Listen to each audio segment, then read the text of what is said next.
We welcome to the program the Element Well Studio here in the lobby of the Convention Center. Sam Creekmore represents District 14 that incorporates Union County up in northeast Mississippi. Representative Creekmore, thanks for coming on today.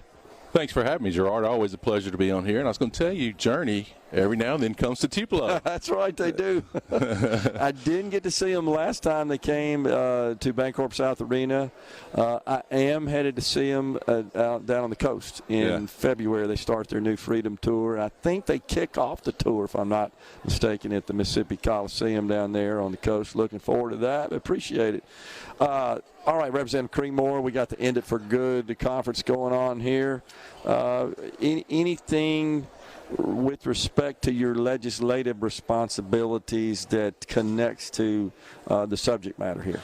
Well, I'll tell you, when Nick Bain, who you had on earlier, and he's chair of Judge B, and we had this hearing, and he said at the end of the hearing, we're going to let Creekmore be chair of the subcommittee on drug in the state of Mississippi. Yeah. Unbeknownst to me, I had no idea, but how could I say no?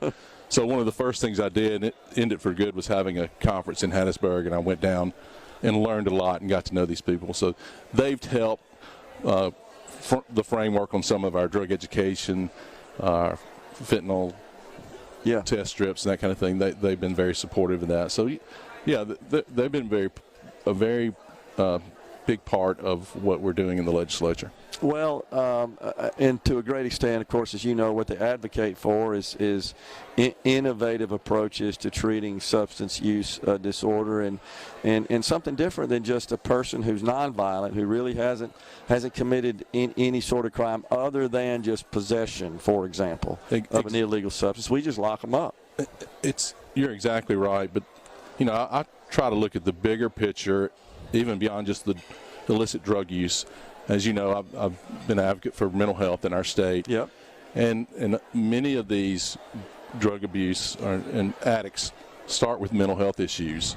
And especially with our young people now, I read some recent stats that 54% of young people don't feel like nobody knows them well. Yeah. 45% feel hopelessness and despair every day. I mean, and that can lead to other things. So, I look at a bigger picture and on the mental health side of it, and I tell you, and I'm speaking later on, and I want to try to make this parallel.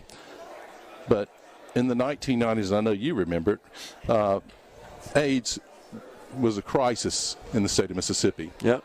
And in 1995, 50,000 Americans died from AIDS. And if you remember, there was the federal government, state governments, communities put lots of resources toward finding cures, public awareness, destigmatizing people with AIDS, and so began to decline from that point. In 1999, there were 20,000 drug overdoses in the United States. Last year, there were over 106. Man. So we're at that epidemic proportion, twice what we were with AIDS. And so I would like, make people aware, put the federal resources, put state resources toward mental health and drug education and solutions and treatment. And you know people who've gone through and who've been addicts and that have overcome it. And they look at life different from most people. They are thankful, they're humble, they're glad to have a second, third, or fourth chance. Yeah. And so that's what I hope we can get out of this, and everybody start working toward a common goal: End It for Good, recovery, because it's an illness. Yeah. And let's put our resources toward it and work together to make this happen. Well, we had Mary Beth O'Connor, retired judge and author, on the program earlier. Yeah. I mean, her story is one that I think exemplifies what you just described. Overcame the most incredibly impossible odds. Grew up in an abusive household, was an addict herself, overcame all that, became a federal judge. I mean, it's incredible. And when we were talking off the air about the organization you're on the board on, Canopy, and I think about those children and the help they're receiving. And if they didn't have that, they could end up in very serious. So they are in serious situations, but the path to drug abuse is definitely on their radar without help like Canopy, which is mental health. Yeah, it's all about behavioral health.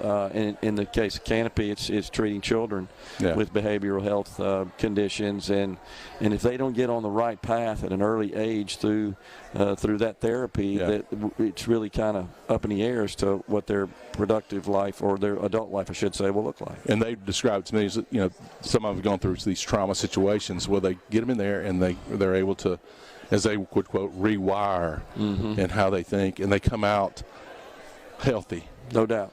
And so that's there's so many things we got to look at and work on it, and I'm so thankful End It for Good has these conversations that bring so many people to the table so we can discuss it. We're not always going to agree on how the best way to do it.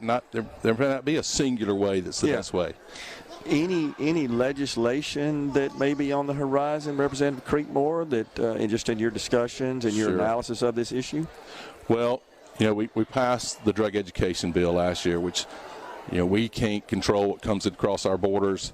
And I've talked to police chief across the state. Some say we may get 12% of actually what's flowing into our town. We may get 1%. They really don't know, but it's not a very high number. So the best way we thought to combat this in the legislature was to educate our young people and our parents too.